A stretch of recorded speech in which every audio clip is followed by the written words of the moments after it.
now we want to see how to manage the label. When we created the pod, we have given one label app is equal to nginx web. Now we want to add another label. So what is the command? kubectl label pod, name of the pod, then which label we want to add, environment equal to development. Now what it is saying, pod web server labeled, so it is environment development label. That means earlier one label was there, now it is showing two labels, and this is the image, this is the container's name, this is web server pod, and this is the node on which it is running and the IP address of the node. Now when we are going to say kubectl get pods -- show labels, it is going to show you that web server is running pod, and here it is showing that apps is equal to nginx web and environment equal to development. These are the two labels.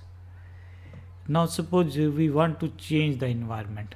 We want to change the environment from development to production.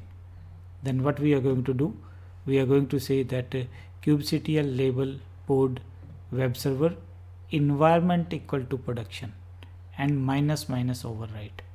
When we are going to use this switch -- override, then only it is going to override that environment variable. Now what the label will become?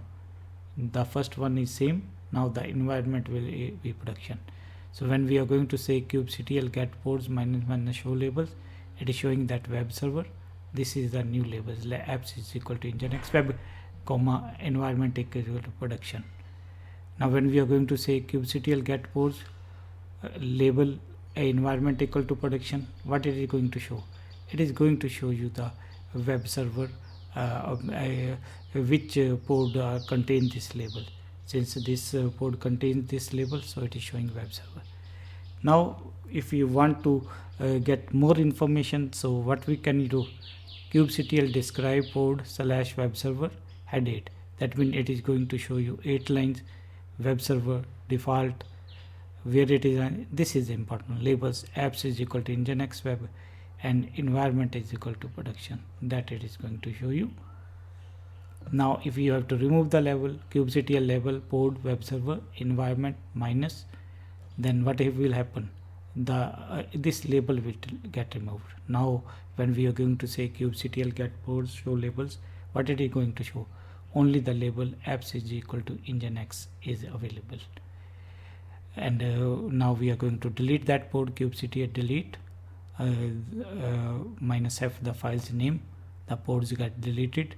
This was having the one label there, so we deleted the pod. Now when we are going to say get pods, no pod is available. Now we will be again looking at a label, but now we will be creating the label in CLA mode.